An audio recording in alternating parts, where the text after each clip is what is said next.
Hello everyone, welcome to my YouTube channel my UPSC diary. तो आज की video में हम डिस्कस करेंगे एटीट्यूड को। ऑलरेडी मैं तीन टर्म कवर कर चुकी हूँ। तो अगर आपने वो शुरू की तीन टर्म कवर मतलब उसकी वीडियो नहीं देखी है तो वो देख लीजिएगा, क्योंकि ये पूरी 34 टर्म्स कवर करने की सीरीज है और जीएस 4 एथिक्स के पेपर के लिए काफ़ी इंपॉर्टेंट है। तो आज हम डिस्कस करेंगे एटीट्यूड को। चलिए स्टार्ट करते हैं। एटीट्यूड फ्रेंड्स, एटीट्यूड एक ऐसी चीज़ है जो आपकी ज़िंदगी का डायरेक्शन तय करती है। साइकोलॉजी के हिसाब से एटीट्यूड एक प्रीडिस्पोजिशन है, मतलब हम कैसे रिएक्ट करेंगे एक पर्सन, इवेंट या सिचुएशन के लिए। फिलोसोफर विलियम जेम्स ने कहा था, the greatest discovery of my generation is that human beings can alter their lives by altering their attitudes of mind. तो यहाँ पे मैंने 5 तरह के इंट्रोडक्शन बताए हैं। डेफिनेशन अभी मैंने आपको साइकोलॉजिकल एस्पेक्ट से बताई। तो यही वो लिखी हुई है यहाँ पे। और सेकंड फिलोसफिकल बेस्ड जो विलियम जेम्स का कोट हम इसमें यूज़ कर सकते हैं कि अपने माइंड का जो है एटीट्यूड चेंज करके ह्यूमन बीइंग अपनी लाइफ को एक तरह से बदल सकते हैं। तो सोचिए, अगर थॉमस एडिसन हर फेलियर के बाद गिव अप कर देते तो आज क्या लाइट बल्ब बन पाता क्या? नहीं। तो ये पॉजिटिव एटीट्यूड उनकी सक्सेस की वजह बना था। और डेटा भी यही बोलता है।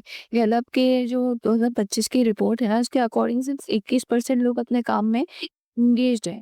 इस वजह से $438 बिलियन की प्रोडक्टिविटी का लॉस होता है। मतलब नेगेटिव्स और या इनडिफरेंट एटीट्यूड सिर्फ पर्सनल ग्रोथ को नहीं बल्कि एक तरह से पूरी इकोनॉमी को अफेक्ट करता है।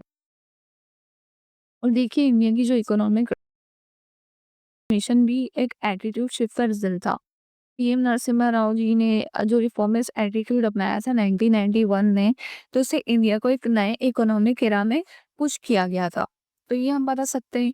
तो ये 5 तरह के इंट्रोडक्शन मैंने डिस्कस कर लिए कि इस तरह से हम एटीट्यूड को डिफाइन कर सकते हैं अगर सीएस पेपर 4 में इससे रिलेटेड आंसर आता है तो। फिर हम इसमें मीनिंग और कंपोनेंट्स ऑफ एटीट्यूड में क्या बताएंगे कि एबीसी मॉडल कवर करता है, जैसे अफेक्टिव, बिहेवियर और कॉग्निटिव। यहाँ पे तो आपको एक बात समझ आ रही होगी कि एटीट्यूड एक माइंडसेट नहीं है बस, बल्कि एक गेम चेंजर है। कॉग्निटिव का मैं बता देती हूँ कि कॉग्निटिव सबसे पहले मैं बताती हूँ। कॉग्निटिव का मतलब है सोच, आपकी थिंकिंग, सोचने का तरीका। जैसे एक स्टूडेंट को लगता है कि एजुकेशन ही लाइफ बदलने का जरिया है, तो ये सोच उसके पढ़ने के एटीट्यूड बनाती है। तो यहाँ पे जो कॉग्निटिव है, यहाँ पे मैंने वही एक्सप्लेन किया है जो परसेप्शन है। Beliefs shaping perception. फिर सेकंड है अफेक्टिव फीलिंग्स, जैसे किसी को दूसरों की मदद करके खुशी मिल रही है तो उसकी फीलिंग उसके एटीट्यूड को शेप करती है। तो यहाँ पे हम action based on attitude, sorry, emotional response बता सकते हैं। Enjoying helping others, positive attitude towards social work. फिर बिहेवियरल एक्शन, अगर आपको फिटनेस पर स्ट्रॉन्ग बिलीव है और एक्सरसाइज पसंद भी है तो आप रोज एक्सरसाइज करेंगे। ये है action based outcome of attitude. तो ये हम ये 3 कंपोनेंट बता सकते हैं। फिर आगे हम देख लेते हैं टाइप्स। टाइप्स में 3 तरह के हो जाएँगे, पॉजिटिव, नेगेटिव और न्यूट्रल। पॉजिटिव में ऑप्टिमिज्म और रेज़िलियंस आ जाएगा। जैसे एपीजे अब्दुल कलाम सर, उन्होंने अपनी फेलियर्स को स्टेपिंग स्टोन बनाया और मिसाइल मैन ऑफ इंडिया बने थे इसी वजह से वो। फिर नेगेटिव में पेसिमिज्म और रेजिस्टेंस, इससे एक तरह से प्रोग्रेस रुक जाती है। और फिर न्यूट्रल, इंडिफरेंस, जिसे पॉलिटिक्स में लोग कहते हैं ना कि मुझे क्या लेना-देना। तो ये एक न्यूट्रल एटीट्यूड डेमोक्रेसी को वीक करता है, तो क्वेश्चन करना बहुत ज़रूरी है डेमोक्रेसी में। आगे हम देखेंगे कि जो फैक्टर्स हैं जो इन्फ्लुएंस करेंगे एटीट्यूड को। तो पर्सनल एक्सपीरियंस, जैसे कि डॉक्टर बी आर अम्बेडकर अ, उन्होंने कास्ट डिस्क्रिमिनेशन फेस किया और उसी हार्डशिप ने उन्हें इक्वालिटी के लिए फाइट करने का एक पॉजिटिव एटीट्यूड दिया था। फिर सोशल इन्फ्लुएंस में बताएंगे कि सोशल मीडिया ट्रेंड्स या नॉन पब्लिक के एटीट्यूड को शेप कर देते हैं एक तरह से। फिर हम बताएंगे कल्चरल रिलीजियस वैल्यू, जैसे अहिंसा का प्रिंसिपल जो कंपैशनेट का के एटीट्यूड को प्रमोट करता है। फिर एजुकेशन बताएँगे, एक्सपोज़र टू न्यू आइडियाज़, इसमें क्या होता है कि लोगों को एक तरह से ओपन माइंडेड बनाता है। फिर इम्पोर्टेंस बताएँगे हम एटीट्यूड की। इम्पोर्टेंस एटीट्यूड की ये है कि एटीट्यूड सिर्फ पर्सनल नहीं, प्रोफेशनल और सोशल लाइफ का भी बैकबोन है। डिसीजन मेकिंग में पॉजिटिव सोच बेटर प्रॉब्लम सॉल्विंग देती है, जैसे कि डेंग जियाओपिंग के रिफॉर्मिस्ट एटीट्यूड, जिसने चाइना को एक तरह से इकोनॉमिक सुपर पावर बनाया था। तो ये positive outlook leads to better problem solving हो गया। फिर रिलेशनशिप्स, अ गुड एटीट्यूड एक तरह से ट्रस्ट और कोलैबोरेशन को बिल्ड करता है। फिर सक्सेस का हम बता सकते हैं कि सक्सेस ऑप्टिमिस्टिक लोग जो रहते हैं ना, वो फेलियर्स को लर्निंग की तरह देखते हैं। जैसे कि यहाँ पे एपीजे अब्दुल अब्दुल कलाम सर का एग्जांपल, और थॉमस अल्वा एडिसन का जो एग्ज़ाम्पल है एक परफेक्ट यहाँ पे केस है। तो मेंटल हेल्थ बता सकते हैं कि आजकल जो सीबीटी है कॉग्निटिव बिहेवियर थेरेपी, ये सिखाता है कि एटीट्यूड चेंज करके नेगेटिव थॉट्स को कंस्ट्रक्टिव बनाया जा सकता है। तो ये हम बता सकते हैं मेंटल हेल्थ में। फिर changing and developing attitude, self reflection, attitude को बदला जा सकता है। जैसे कि सेल्फ रिफ्लेक्शन, जिसे गांधी जी ने अपनी लाइफ को इंट्रोस्पेक्शन करके एक नॉन वायलेंस का एटीट्यूड अडॉप्ट किया था। तो ये सब कलेक्टेड है, आता है नए एक्सपीरियंसेस से, ट्रैवल और रीडिंग से नए पर्सपेक्टिव मिलते हैं। सिर्फ रोल मॉडल्स, लीडर्स जैसे एपीजे अब्दुल कलाम और नेल्सन मंडेला जी, उनसे सीख के हम अपना एटीट्यूड शेप करते हैं।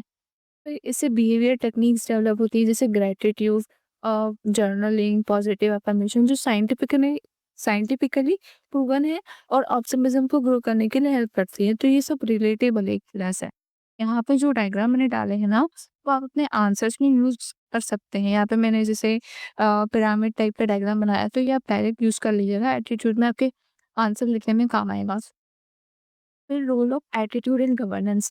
अब गवर्नेंस में एटीट्यूड एक इम्पोर्टेंट टर्म है। जैसे सिविल सर्विसेज में स्वच्छ भारत जैसे कैंपेन तभी सक्सेसफुल बनते हैं जब ऑफिसर का जो एटीट्यूड हो वो पॉजिटिव हो टुवर्ड्स चेंज। और फिर यहाँ पे हम बता सकते हैं कि सीएम पेमा ने मिशन कर्मयोगी के वर्कशॉप में कहा था कि नॉलेज और एम्पैथी, इन दोनों के साथ जो एटीट्यूड है वो एक ब्यूरोक्रेसी को रिस्पॉन्सिव बनाता है। तो लीडरशिप, लीडर्स अपने एटीट्यूड से सोसाइटी के एथिक्स तय करते हैं। एग्जाम्पल बता सकते हैं हम, विंग कमांडर व्योमिका सिंह जो ऑपरेशन सिंधु के दौरान एक कॉन्फिडेंट प्रेस कॉन्फ्रेंस की ब्रीफिंग दी थी उन्होंने, और सोफिया कुरैशी जी ने भी। ये दिखाता है कि एक टफ सिचुएशन में काम एटीट्यूड ही स्ट्रेंथ बन जाती है। और फिर एथिकल गवर्नेंस भी बता सकते हैं हम। एथिकल गवर्नेंस होता है ये कि पॉजिटिव और इंटीग्रिटी ड्रिवन एटीट्यूड ट्रस्ट और ट्रांसपेरेंसी को प्रमोट करता है। तो यहाँ ये 3 पॉइंट हो गए हमारे। फिर कंक्लूजन हम बताएंगे इसमें। कंक्लूजन में स्कॉट हैमिल्टन ने कहा था कि the only disability in life is a bad attitude. तो इसलिए आप अपना एटीट्यूड सुधार लीजिए। तैयारी कर रहे हैं तो पॉजिटिव एटीट्यूड से, पॉजिटिव माइंडसेट से करिए और आगे बढ़िए। तो एटीट्यूड ही एक तरह से वो लेंस है जिससे हम दुनिया को देखते हैं। और डेटा भी यही बोलता है, organisation with positive cultures are more productive and resilient. History भी यही बोलती है, जैसे डेंग जियांगपिंग और नरसिम्हा राव जैसे लीडर्स के रिफॉर्मिस्ट एटीट्यूड ने एक तरह से रिफॉर्म लेकर आए हुए, देश में बदलाव लाए। और इंस्पिरेशन मिलती है, जैसे एपीजे अब्दुल कलाम सर का जो लाइफ है एक प्रूफ है कि एक पॉजिटिव एटीट्यूड डेस्टिनी चेंज कर सकता है। इसलिए अपना एटीट्यूड पॉजिटिव रखिए और यही आपकी रियल सुपर पावर है। तो आज की वीडियो में बस इतना ही।